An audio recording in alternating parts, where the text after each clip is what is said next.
we will have a panel with the responsibles of current or past European projects, big European, well-financed European projects also, and big in the scope, in the ambitions.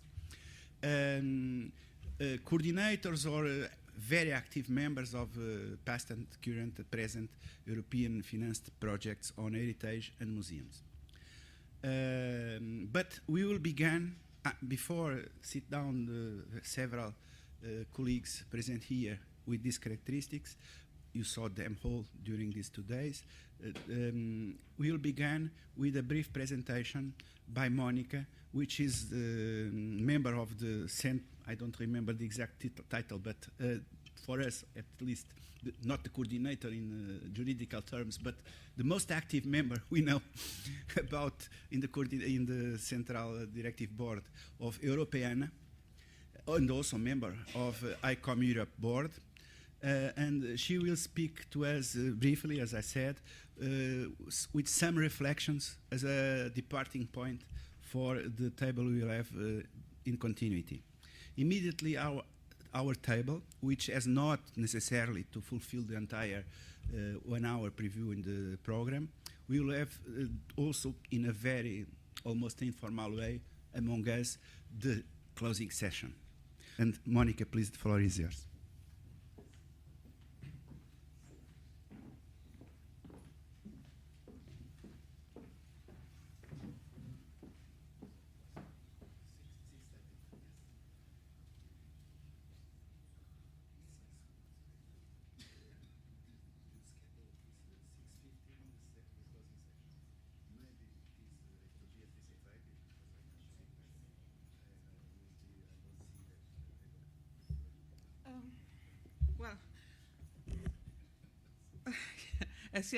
I'm the representative of museums in Europe on the board of Europeanna, on the governing board of Europeanna.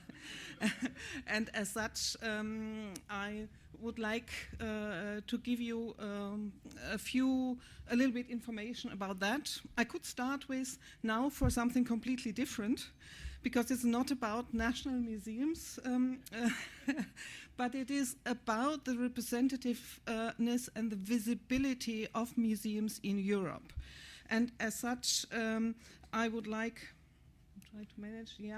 I would like to give you a short introduction. Many of you may know about Europeanna, some probably don't yet, and therefore this is a short general introduction about it.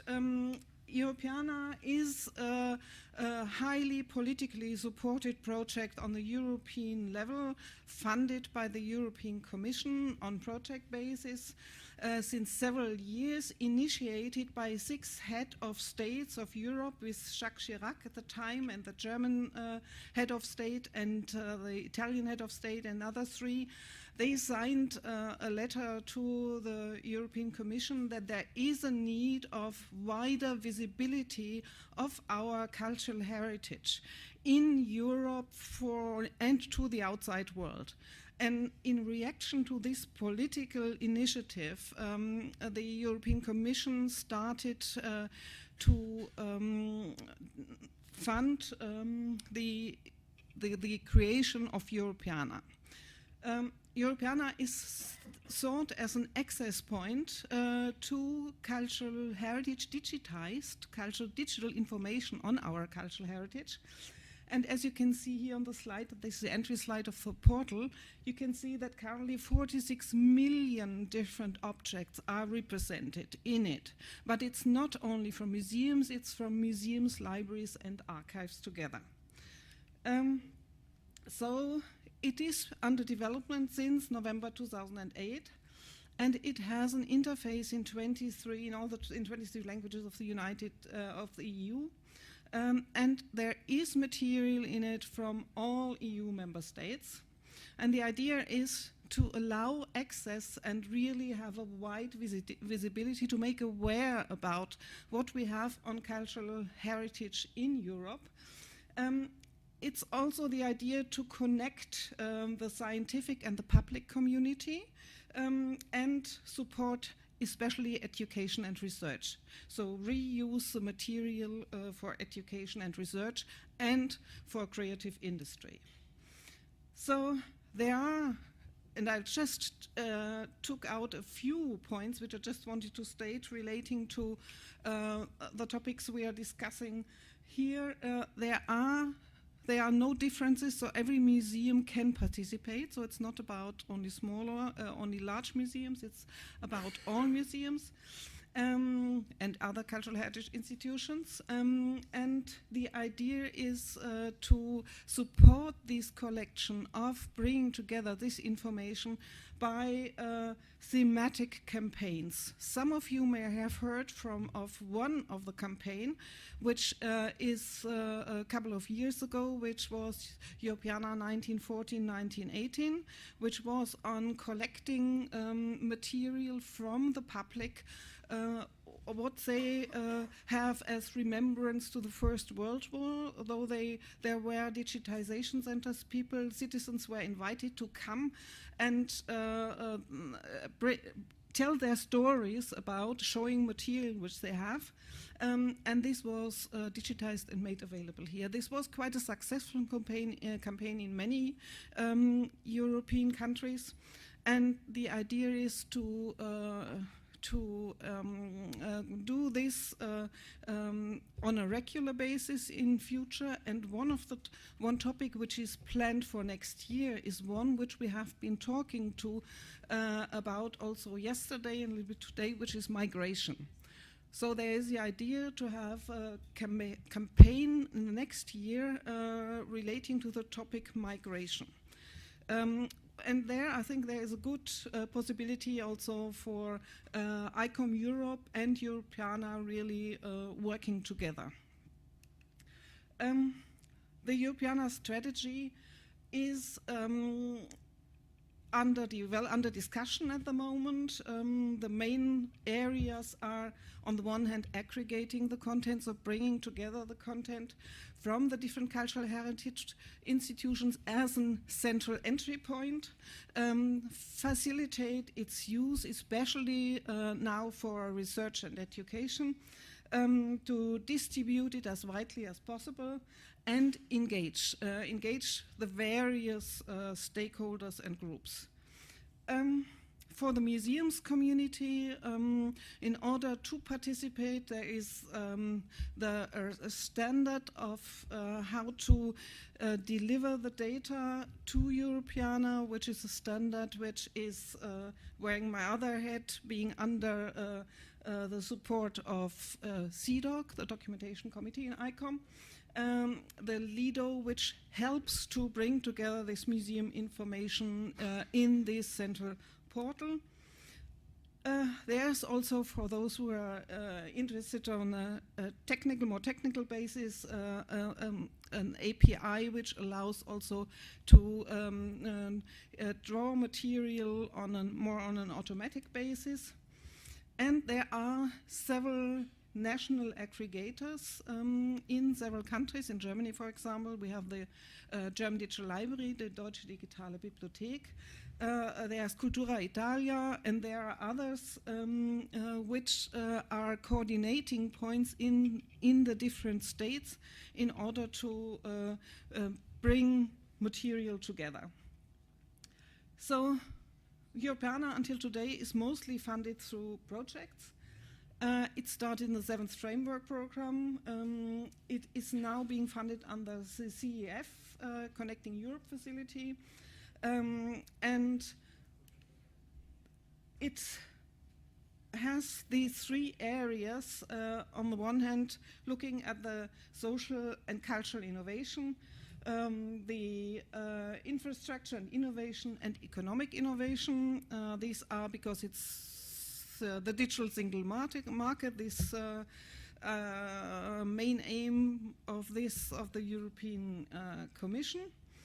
A very relevant document looking at the original political beginning of this project is that it is being supported now again, I would have to say, because there was one before, by a resolution from this year from the Council of Europe, which states the relevance and the political support still for this activity, and it is by the result of the discussion by the member states of the European Union that there is a need and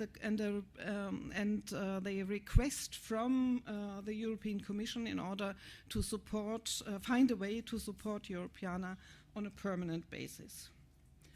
So what I said, the point where it very well connects easily to what we are discussing here, and where there could be a good cooperation would be looking into the thematic collections which are there. There's already, this is an example for music. There's one on art. There is in January there will one start on fashion, though there are different topics in order to allow these 46 million of data to find an entry point into that. So that's one point where we can be involved, and the other one, as I said already, are these thematic campaigns, and the one which is planned for 2017 is a thematic campaign on migration, and I think here really it makes sense to work together. So that's a short introduction.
Let's begin like that.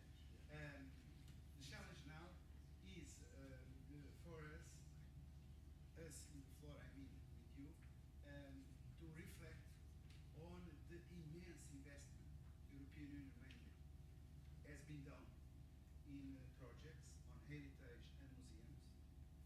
Some of them have here been, in a sense, presented, and the coordinators have exposed results obtained. Those already finished. Some others are in course or beginning, just beginning, and these are usually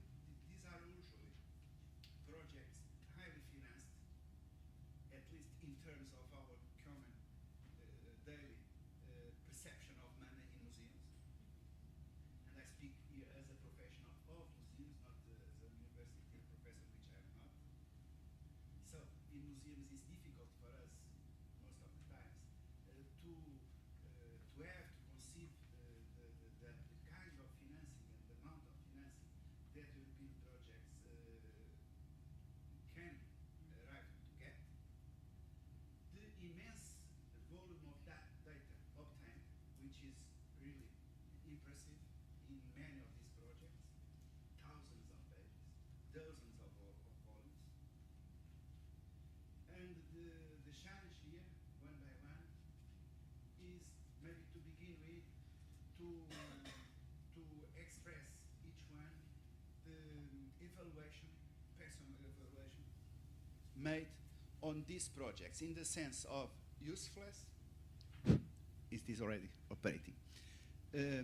Usefulness for the society and museums, and society is a very broad term.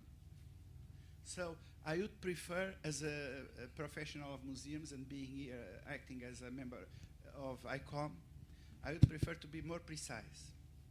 For institutions, frontline institutions, institutions which are really dealing with people. The usefulness of those immense corpus of data. This is the first question. And then, in the second round, we could think on future. But let's begin with what really is your personal, among colleagues, we have not politicians here, your evaluation, personal evaluation of the immense investment which has already and still is being done on this. Maybe we can follow the line, not Monica, because Monica just spoke now. Let's begin maybe with Dominique. Of course, Okay. if you want, if you prefer to turn a little bit this question into some other else, please go ahead. You are free to do that. Okay, so thank you, Luis. I was part of a unanimous project, so I suppose that Peter told you what was about. And after that, a cultural-based project, which is very different. So unanimous project was a research project. And yes, there is a lot of material on the website of the Swedish University, which was leader. A lot of pages, thousands of pages, yes. And I'm afraid that nobody read these pages, but this is another point. I don't know if it has been useful, so, but the website, the decision was to maintain, in fact, the accessibility of these reports well beyond the necessity of the European Commission. So the idea was that we must keep them open for the large community of scholars, museum professionals, and so on. The project was mostly academic, but it involves some professionals. But in the second project, which is cultural based, it's entirely new system, new form of project, and it's very new for the European Commission too. It's a platform, it's a social platform, so it's very different. It's not a research thing, it's about making stakeholders, as official names of a museum professional, it's about in fact meeting points and virtual meetings between stakeholders and academics, I would say, or researchers. So there is a website. There was an attempt to put a lot of museum professionals or professional of culture inside or the middle of the margins anyway of the platform.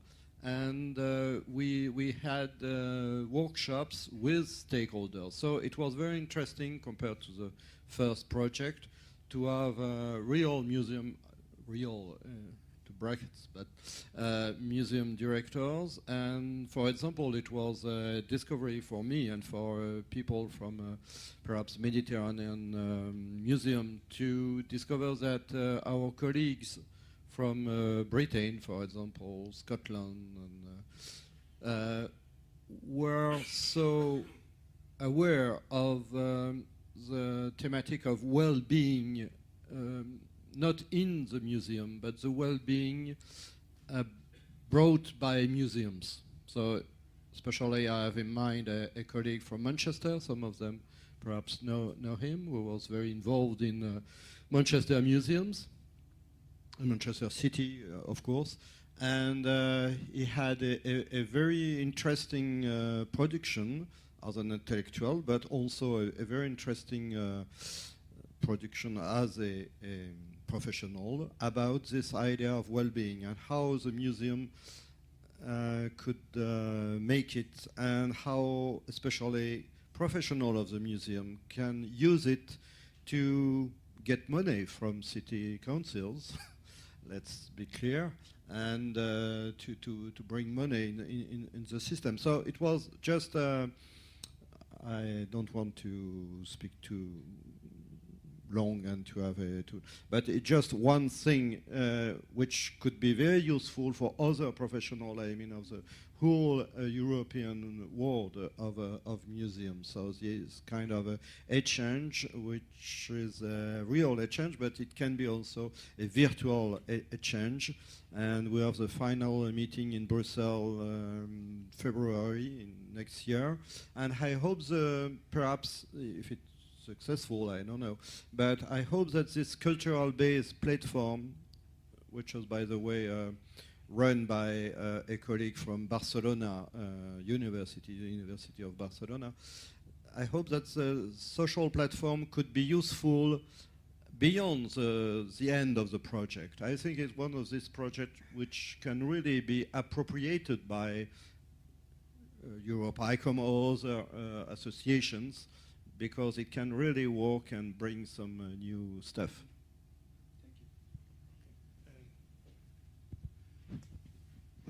First of all, I would like to say that the grants for this kind of researchers in the field of humanities are not so high. Are not so high. Yeah, because if you look at the grants for the scientific and technological field, they are enormously higher. But this is important to say because I can say that in my experience, this amount of money is not enough if we think that we should make a stronger dissemination. For example, in Mela project, and then I will say something about the museums, but in Mela project, we tried to have a strong dissemination. We had a EU officer that followed us that was a very tough woman, a Greek woman, that was very, he asked us to be very strong in dissemination, and that was very useful for us because we understood that dissemination is very important. But from one side, we created a very, I can say, very beautiful website, very always update with a lot of information, very easy to use for everyone, for all the stakeholders, and it was very alive, and that was very much appreciated. But for example, we would have liked it to do more in terms of exhibitions, conferences, other actions, because our project was very much about actions. It's very strange, was very strange, the date that the coordinators of the project were architects. That sounds strange, but it was appreciated that the fact that we proposed to make a research that was in some way had actions, concrete actions, but we may say that the money was not enough to do all what we wanted to do. That's we have to say that. And one last more consideration about this is that, for example, museums that were part of the consortium, but museums had always the problem that they could not have enough people to work on the research because the lack of personnel, the lack of money, and that was really a problem. It was difficult to work with museums because for us museums should have been a very important field of actions, no? And they did the best they could do, but was not enough from my point of view, and probably more resources could have been better I would tell you a brief story about the new research traces.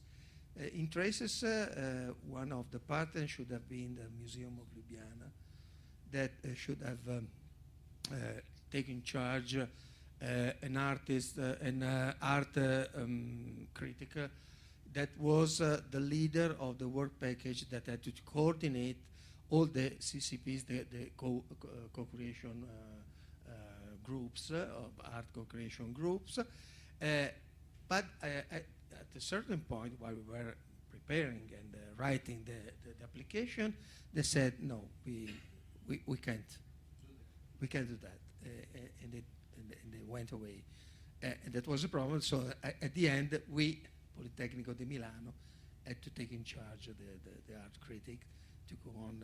But it was not our duty. Our duty was to disseminate the project. But also we had to do another job because the museum was not able to do that. So this is a problem of resources. It's a problem of resources.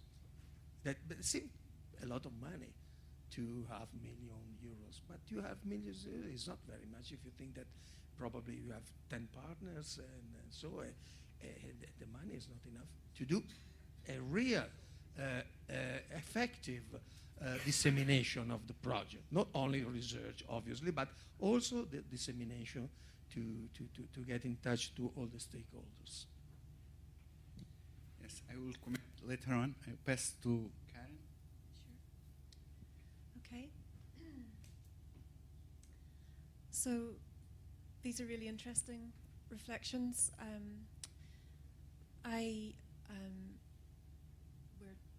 We've just begun a new project on museums, community and sustainability in Europe, Latin America and the Caribbean, and it was conceived as a collaboration essentially between ICOM Europe and ICOM LAC regional alliances. So I have 3 main reflections at this point, having written a proposal and now starting it up.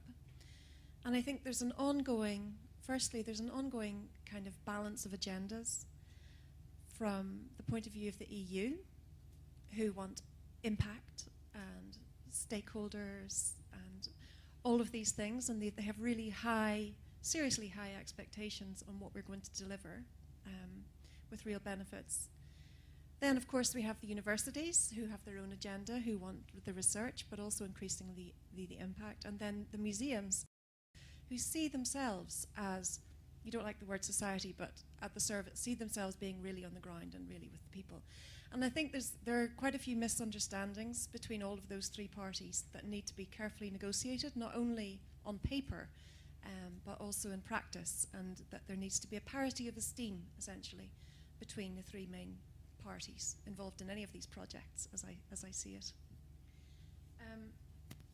The other thing that I have reflected on in these projects is, okay, it's not enough money, but in our case, for small rural museums, this is an awful lot of money. This is manna from heaven. That's dangerous as well. And the question is how to bring them back, strategically to allow them to benefit from these funds that the European Union is investing in us and trusting us with. And this is, well, I believe at this point that this is where the digitization is really important, and long-term preservation of the digital data. There's different types of data, but the digital data created, long-term preservation, and also we're looking at making things as compatible with Europeana as possible at this point in time as we write our data management plan. So that's those are my main reflections at this point in time. I'm in a similar position to Luca in a sense, although in some ways inverted, because obviously, like I said, I worked with Luca on the Mailer project when he was the coordinator. Now I'm a coordinator for a different project, so I have got that kind of double perspective as well of having finished a project. The first thing I would say, when the Reflective Societies call came from the European Commission, it was very instrumental in the way that it was set up. It clearly called for quite instrumental research that would, for example, identify a common European heritage. So this is a very political kind of project. And if you read the call, it seemed to ask for a positive European heritage. And so I think I took a risk and wrote the application saying that not all heritage is positive, some of the positions that I outlined this morning, and that, you know, there are things happening in Europe, as we have seen, that don't tally with this kind of European EU value system and these ideals, however much you believe in them. There is a reality of division and tension between different groups. And I was surprised when we got the grant that they agreed. And a couple of weeks ago, I was in Brussels for a meeting of all of the large projects, or many of them at any rate, that were funded under this strand.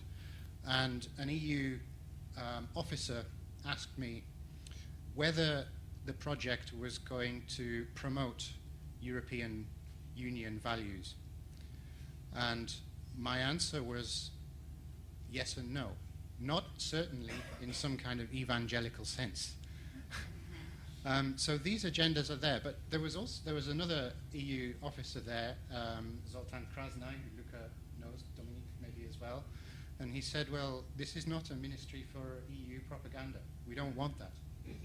So I was heartened by the response from the European Commission officials on that.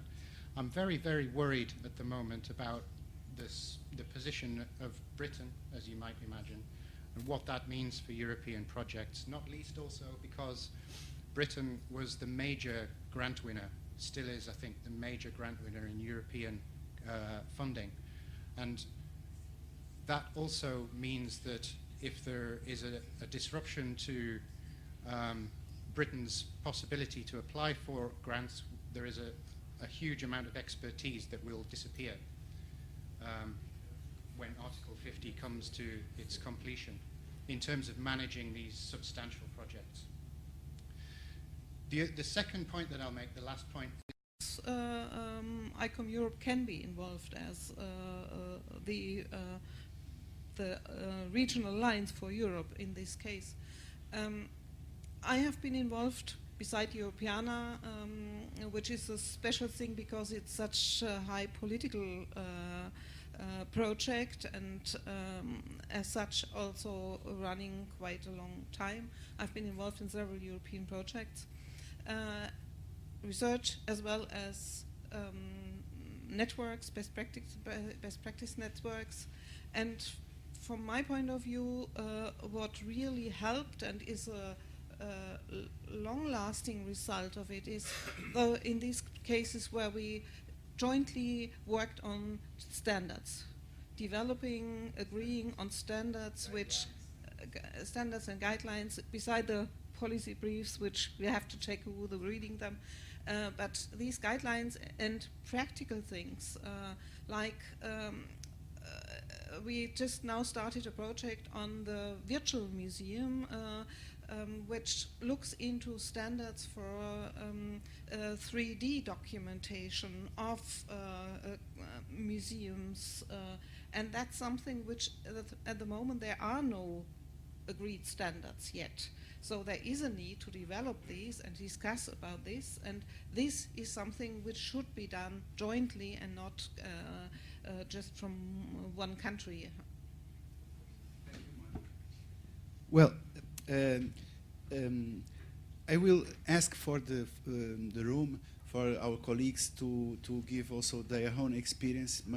Many of them here are working in museums, or have worked or are still work in museums as practitioners, and they may have, and it would be useful to have the input of those which are in field every day, regarding looking for projects which for us in museums, in everyday life museums, are well financed. I understand that they are not in a European global sense, but for us they are. And in many cases, I have to be frank, because it's my duty here as member of ICOM, we don't see really useful in the everyday life of museums. And what Luca said is I don't know if you of course, you have not that in mind, meant to that, but the portrait you gave from that museum in Ljubljana, I will be shocking intentionally, because it's not Ljubljana, it's a global portrait of an institution almost nearly indigent. A nearly indigent relating depopulation of staff. European museums are all around, almost all around Europe. I don't know if in all Europe, but most of the countries I know are crossing a dramatic phase relating teams. They are being depopulated with an immense generational gap in a way that it is almost impossible to correspond to challenges in many cases, in many examples. So this is the reality. We have difficult in museums to not, and then depending on the areas, in some regions of Europe, mainly in UK, in other regions of countries, more healthy countries, let's say like that, universities, also in some Mediterranean countries, but mainly those ones, universities have taken the lead in a very market-oriented way to survive with projects, one following the other. And they have organized a machinery to organize projects. In museums it is difficult because of a question of lack of personnel, scale, and so on, to have that capacity inside each museum. And it turns that in many countries, Mediterranean countries mainly, I suppose, I'm not sure, but I speak with my knowledge, there is the market of enterprises who fulfill that need. And there is a lot of corporations, commercial corporations, knocking to museums' doors, saying that we are able to, with profits, of course. So this is how I see things. I will not comment now on the future. You gave already some very good ideas for the future. But I would like now to have the comments of our colleagues here on how they see this problematic from the museum side, which is... Thank you. I'm speaking now as a member of ICOM, is the National Association of Museology in Portugal. We have a very close relation with ICOM and the different colleagues associations, and we have discussed these items with Luis and our colleagues from ICOM.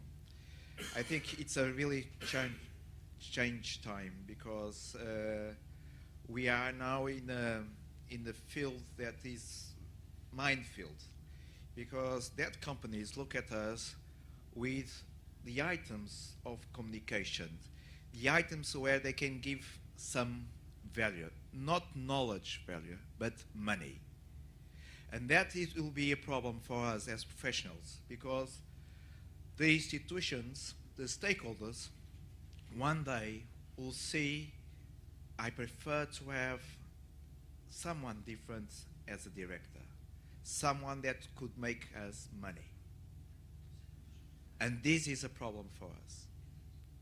I think we must be conscious of this struggle, and these problems are real. Because now it's not rare to have different persons as directors. Persons that are linked to the stakeholders to make good Excel abstracts, Excel numbers, Excel marketing analysis. And where the knowledge, and where are the knowledge? Where are the respect for history and humanity? And that is a problem that I always put here in our discussions, is what kind of teams we need for the museums. And we need to fight for that. And fight for that, it's not to have these, like ICOM have, this number of values of each responsibility of the museums. That must be a law, because if you are not a pilot, you cannot pilot a plane. If you are not a doctor, a qualified doctor, you cannot be in a hospital. If you are not a qualified pharmacist, you can't be in a pharmacy. Why us? Why do we allow society, and especially the politicians, to put other persons in our responsibility? Look, this is, if we close our eyes, one day we will open our eyes and we have Donald Trump as director. Because do not forget, Adolf Hitler was our colleague. Remember that? Adolf Hitler was our colleague. And we know what he intended to do with art and history. So, what I always had this talk with Luis is the competence, the values of each responsibility in museums should be a tough law. If you don't have these persons or one person with different responsibilities, you shouldn't have the museum open. You cannot be. If we do, we are now killing our profession. This is my view, my dear friends. But we have several examples here in Portugal. People that do not know nothing about the theme, nothing about the museum, and now they are directors. How can this be possible? And you will say, but we have a law, all right? But law is not applied. And we close our eyes. And I think this is not a problem just for us. It's for all of us that loves heritage and knowledge, because we are persons of knowledge. We are not different from scientists. Our science is a little bit different, but we are also scientists. Thank you, Luis. Thank you. I would like to raise a practical issue that perhaps ICOM could take part in, and I would like to refer to the first speaker in this session and the Europeana project. I'm, among other things, responsible at the National Museum in Warsaw for the digitization strategies and the digitization processes. And I will try to weight my words, but Europeana, from our point of view, is one of the most disappointing European projects that has been on for a very long time. We've also contributed a lot of content to it as a museum, but I never use it. I don't know anyone who uses it. We never even got the data of usage from Europeana, which was not accessible for a very, very long time. And we had a meeting last month, I think, with the country coordinator from Brussels that coordinates different projects, and we discussed that issue with him. To give you two examples, one was, I think last year, Europeana asked the member states to propose 10 artifacts that would represent culture of a country. And I must say it was pretty much a comic adventure. I mean, for a country that has 1,000-year-old years of history, or more, 2,000, to choose 10 artifacts, it's not representing anything. It's just tokens of a political negotiation of everybody has a chip on the table. And Europeana came back with the concept of let's carry it forward. Let's build the narratives now on these 10 objects or something. So we totally dismissed this concept, and the National Museum, at least, while we are working there, is not going to take part in that. But I will give you another example. Not knowing the figures of visibility of these 48 million objects which are in the database, I think we should go away from the enumerative, calculative aspect of having more and more and more content, because content is there.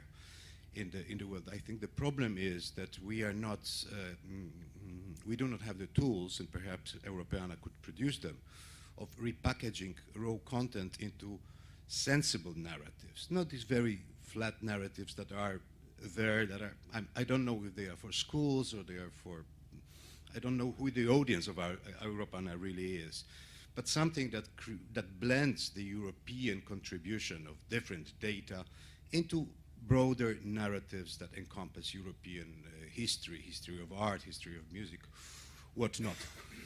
And last comment, when you want to sell ice cream, you should best go to the beach or a place where it's hot. So we went to Wikipedia, and we have created Wikipedia residencies as a permanent residency within the museum. And we contribute knowledge, so professional know-how about how, about the veracity of a given text, and also very high-res images to the use of the Wikipedia activists. In Europeana, we have around 30,000, I think, digitized objects. Up to now, we gave to Wikipedia to reuse and apply 500 images. And in the course of 8 months, we've reached the visibility monthly of 8 million views, and the content was repackaged, retranslated, and reused in 72 languages, including Devangari and Tamil and Korean and languages that I don't know what they are actually, because the scripts are very, very arcane. And this is the direction we definitely will be going, because we can create content about the Arabic artifacts in our museum in Arabic. It costs 1,000 euros maybe to translate that into Arabic, because most of the Arabic societies will not probably generate this content themselves, but it can be available to their communities.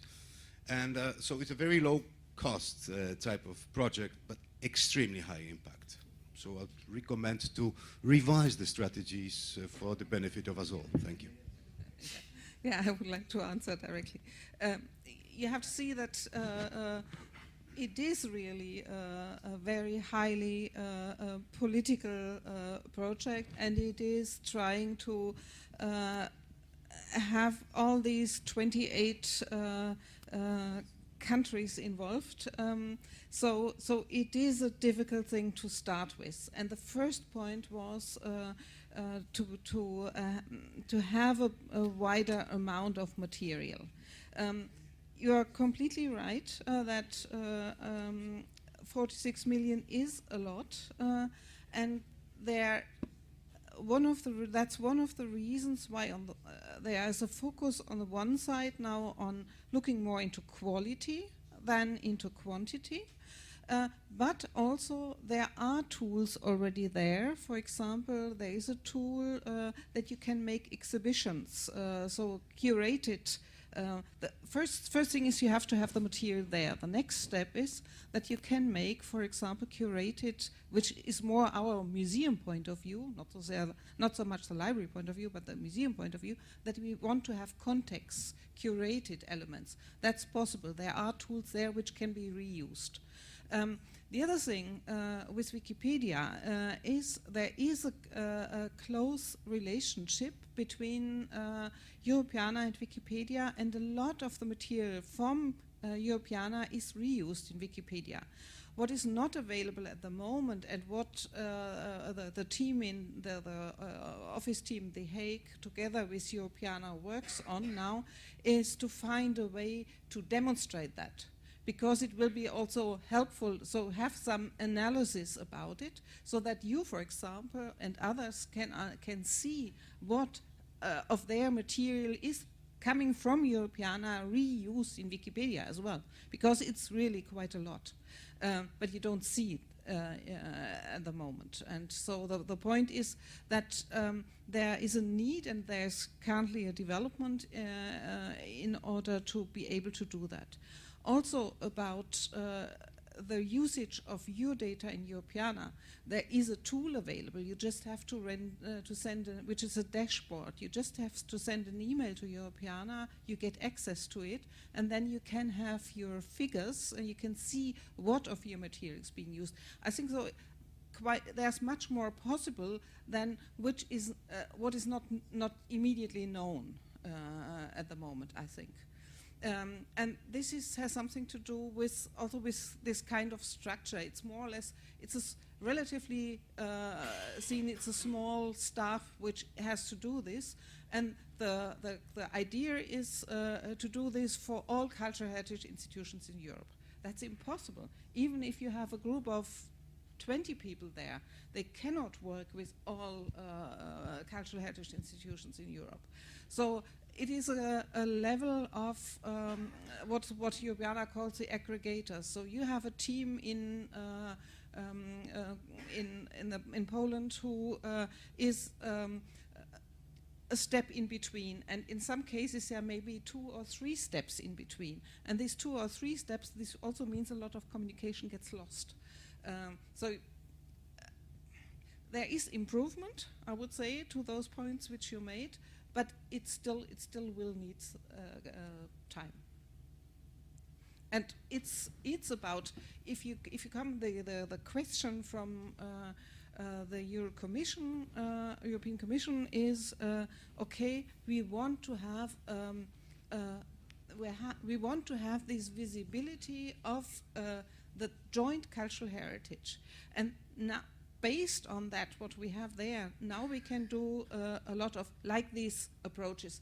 The other point you made, the art project, the TENS, that was also requested by the Commission, European Commission, because they said Europeana has a lot of material, but no highlights, or not many highlights.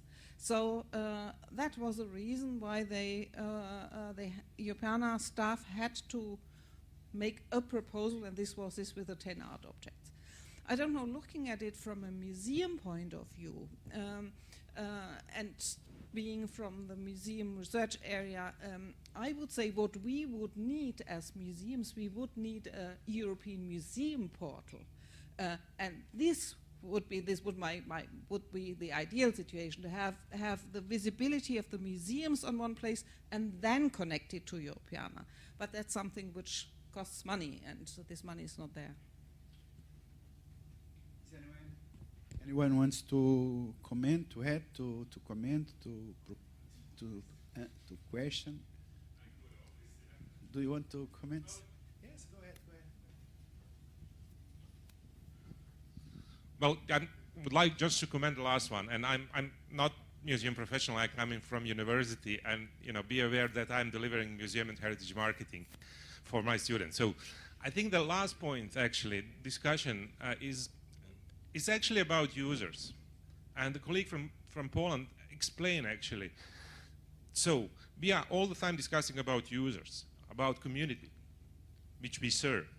And I think the point that, they have as many clicks to look at that, few compared to Europeana, is actually they are successful in reaching the community. So no matter of explanation, I'm not saying Europeana is bad, no, it's a great project, but we are speaking about users. And I think at the same time what colleague from Portuguese association said, I slightly disagree with some points, because in hospitals we have people who are not doctors, and they are sometimes managers of the hospital. I will not discuss how they are good or bad managers. I know example, maybe that's true, maybe not. Somebody told me that BBC orchestra, symphonic orchestra, have the guy who at the same time have faculty of economy at a faculty music academy. So that's probably the perfect person to understand. Maybe that's just the story, but perfect example to understand that you're supposed to have both. You're supposed to have both knowledge to be good manager. And I'm always in favor of, and I'm always saying, that it's much easier for us to learn some basic of economy to be the manager or director of museum than somebody coming from economy to understand the culture, speaking in general.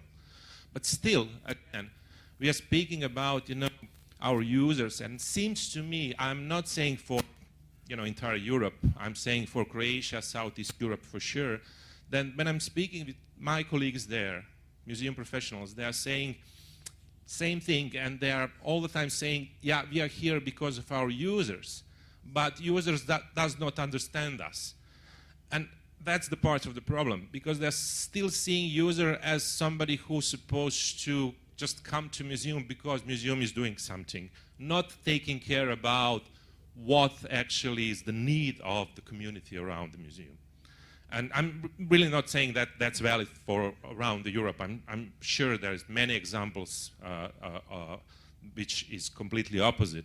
But at least for southeast part of the Europe, it's still very, very valid. So I just wanted to that's kind of the plea that we sometimes, no matter, we all believe that what we do is important, and we know that universities suffer from the same problem more or less, and more. It's this, not so different, and sometimes we are not happy that they are asking we're supposed to be practical and so on. So not do research, be practical. How to be practical at faculty, there is some ways, but not so easy. Anyhow, but just to try to sometimes step outside of our shoes and to look maybe we could do something or understand some things differently. That's all I'm saying. Maybe just for a conclusion, I remember, Chris will assist me, like 20 years ago, the Museum Association done research, which conclusion was that more people are visiting museums in Britain than going to the football matches, isn't it? Some campaign like that, which is just, of course, it's just campaign, but saying, demonstrating that really museums are important. And, if you have that kind of that kind of, not data, but that kind of approach, and you can prove that, I think it helps. Because after all, even politicians care about that kind of the influence. So they will be aware, okay, people do like museums, people do go there, so they are important. So I'm saying just even people which not necessarily understand the field, don't necessarily understand the importance of museum, will recognize that kind of the stuff. And it's not bad, because that numbers shows that, yes, users, community care, and we are delivering something which is need of community. So. Any comment, any answer, question? And so let's. I would like to say my personal idea of, but since different researches have been done, finished, and we have results, we have outcomes. Also, we have problems how to disseminate, but something has been done. If I were the European community, for the future, I would finance concrete experimental actions in which results of the different researchers, the researchers working together, some selected museums and researchers and design could create real interventions, working on existing collections, creating maybe temporary exhibition about all the topics we have been talking in these 2 days that are part of the topics of the European researchers, doing something concrete, real, to show what is possible to do in an innovative way, creating exemplary case studies of doing real things. That's my feeling. But otherwise, museums have not resources. Researchers have not the possibility to disseminate, and there are never the possibility to intertwine the two realities. You have to do something concrete, real. Yes, it meets completely what I was planning now to ask you for the future, and that is already a very good lead, which we could, in the final conclusions, in a sense, of this conference, retain. Of course, the experience I have, either in the project where our museum is with Karen, which Karen just talked about, and also ICOM Europe, and others projects where we have been, it is my belief, I think, that there are some evolution in the positive sense, in the way that European bureaucracies, European entities, let's say like that, consider and evaluate these kind of projects. Nowadays, in our project, we are just beginning. Deliverables, milestones have to be precise, scheduled in time, with precise dates to be achieved, and controlled. And they are divided in public events, bibliographic production. Well, Karen knows that more than myself. So the architecture of the project in this line, at least, of financing and is much more precise and allowing to be useful at the end. But then it is up to us, the promoters of the projects, to really be anchored and centered on the real use and, speaking by museums, the real needs of museums. For instance, in this project, which Karen is leading now, ICOM Paris, ICOM International is a partner. He has, in the total budget, less than 1%. I'm sure that, I don't know, I have not the figures in mind, maybe neither Karen, but most of the budget is really to be used, if not directly or indirectly, but by museums. And these museums in the project are mainly small community museums, in most cases without capacity to act by themselves.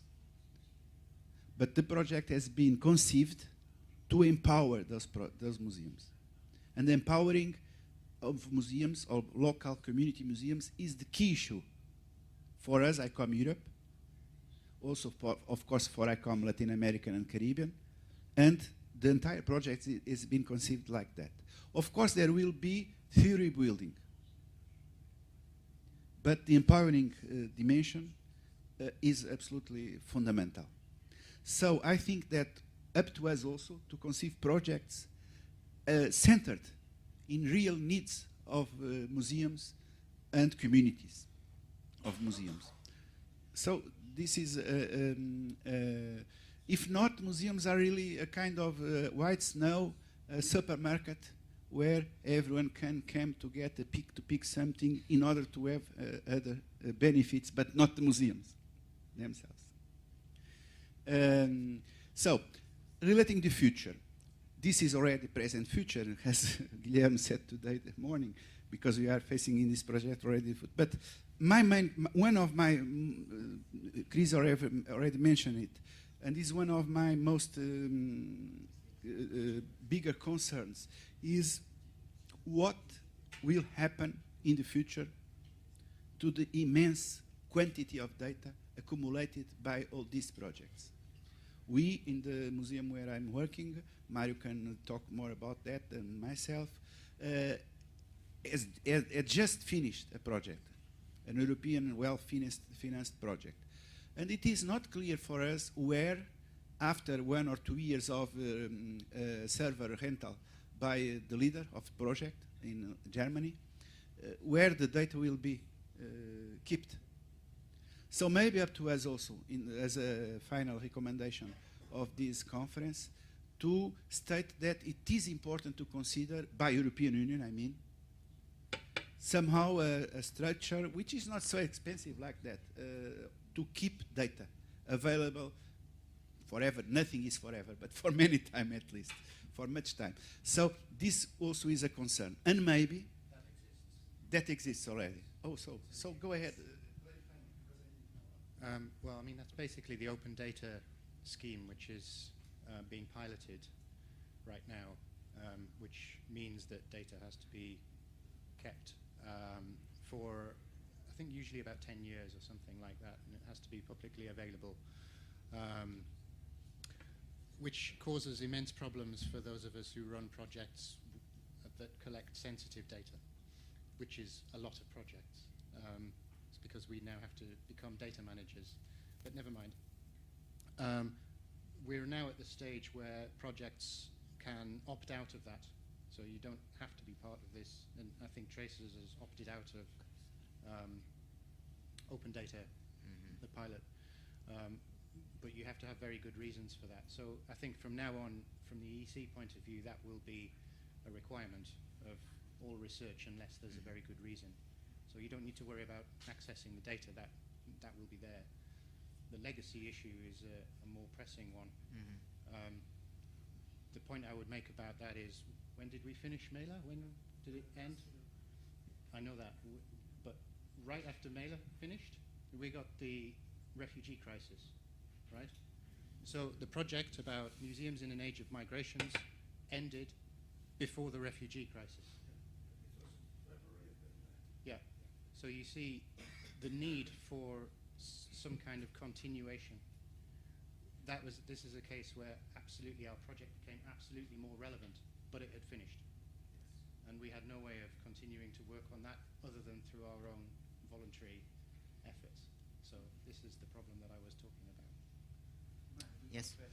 Well, in the National Museum of Archaeology, we just finished a European project financed by the European Union called EMI, Eurovision, Museums Exhibiting Europe.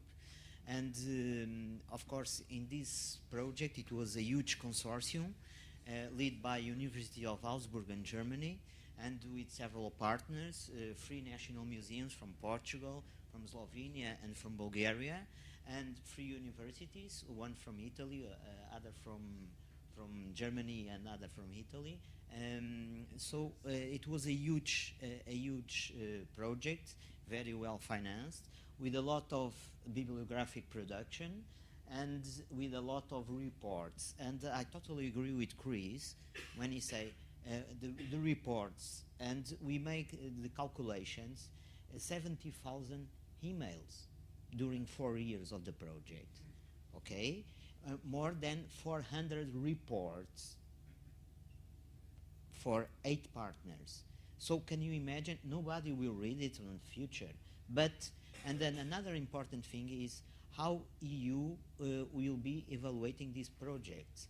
You stress one very interesting point. Wikipedia have, of course, a lot of followers and so on.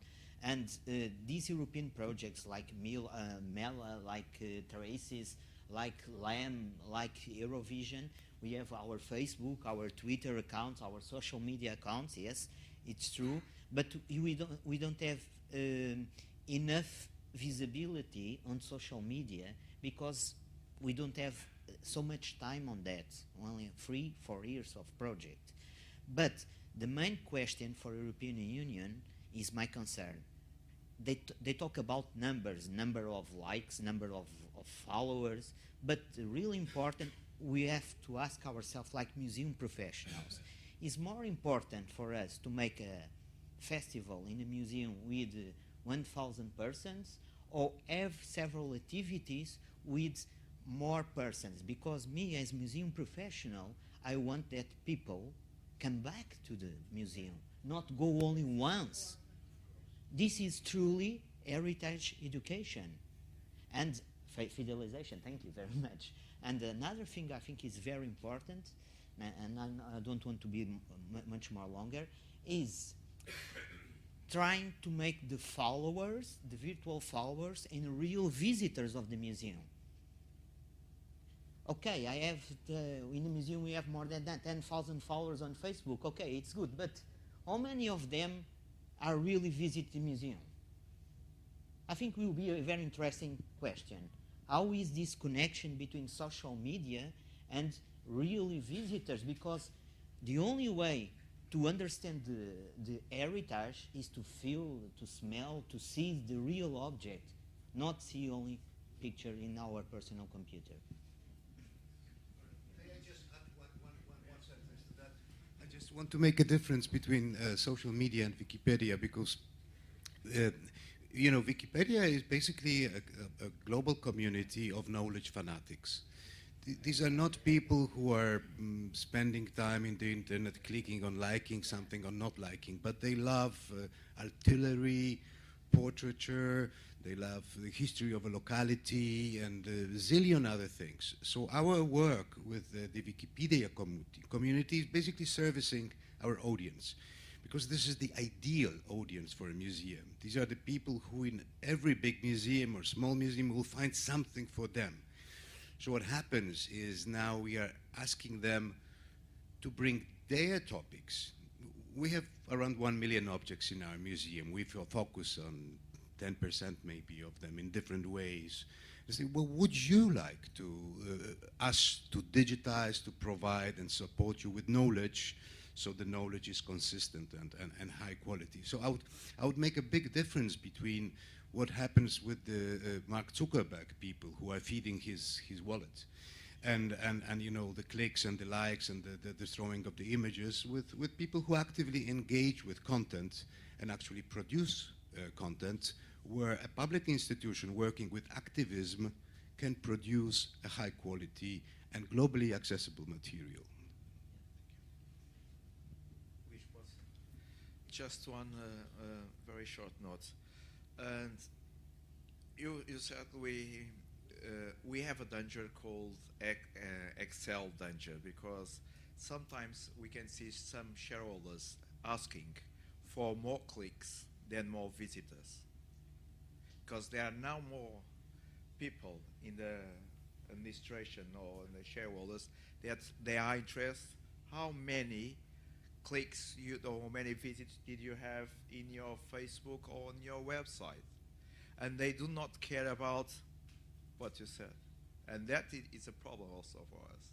What kind of knowledge do we want to share if that is not too much that avoid the real visitor?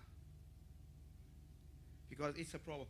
Because when you say managing, that is a question for our profession. Do we need some academic for managing museums? I think we do. We need to have a specified item for in museology for administration and managing museums.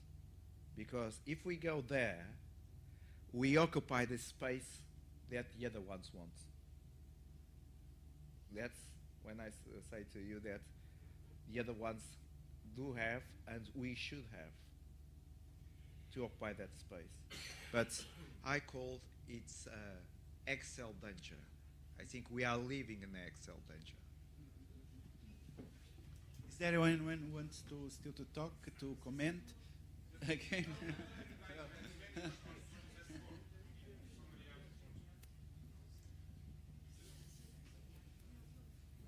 Just want to comment what you said before, including what Luca actually said at the beginning. I've done two actually EU projects. So the first one was failure at the end regarding sustainability and so on. But the second one, which ended up like 3 months ago, I guess will not be, in sense that, for example, one of the book we produced there, I will use at least, you know, for my students as a part of the lecture. It will be, you know, the exam literature. Of course, yeah, as you said, it's not necessary to be 10 years, because if we look at, you know, books old, 15, 20 years old, now we are not using the same books because they are new. But it's possible sometimes to find that sustainability. I think the part of the problem is that quite often we are not aware that something is going on. I'm not only in the museum and heritage field, but outside of that field. So it happens to me that I found out that some people at my university are doing some heritage, you know, things, which I was not aware at all, as a part European, you know, within European Union project. And I think what Luca says is quite important. Actually, European Commission usually ask why at the beginning of application, which kind of resolution, declaration, and so on you are following. So if you put there, as you asked, Luis, if you put when you're doing next application that you will implement something which was well researched and done by this and that project, that could be some kind of stimulation or idea to present that you are using something already done. But I'm afraid that European Commission is not, taking that too serious. So that's I think part of the problem. So from my side, kind of the recommendation to European Commission will be that they're supposed to look more on that some things are done, and this is something which follow, no matter is it practical or more theoretical research. And they actually have that, but I think they don't take it seriously. Thank you, Darko. Now I think nobody else wants to intervene. These are, of course, useful thoughts and considerations, comments for us, ICOM Europe, to think about, to incorporate up to a certain point in possible conclusions of this meeting. I still think that we have to discover, to create new platforms for assembling museums in order to empower them to be more active in this kind of projects. ICOM by itself is not the ideal ground for that. But for instance, in Europe we have NEMO as a good example of a network of associations of museums which has very interesting activity towards museum having recourse to research to European funding, not same exactly, but also significantly. And maybe at a regional, sub-regional basis in Europe, we could find ICOM maybe can head in promoting but not in doing, but to promote to regional networks of museums, allowing museums to have the critical mass platform, to reach the critical mass platform, so that they are able to be more active and not so much dependent on those which are arriving at the door selling products. So this is a concern for someone which is inside museums in everyday life. If nobody wants to add here in the table, do you want to add something, Dominique? Anyone in the table wants to add something? Well, we are in a good time, in anticipation, but let's proceed to the final session. And I thank you to you all here in the table and ask the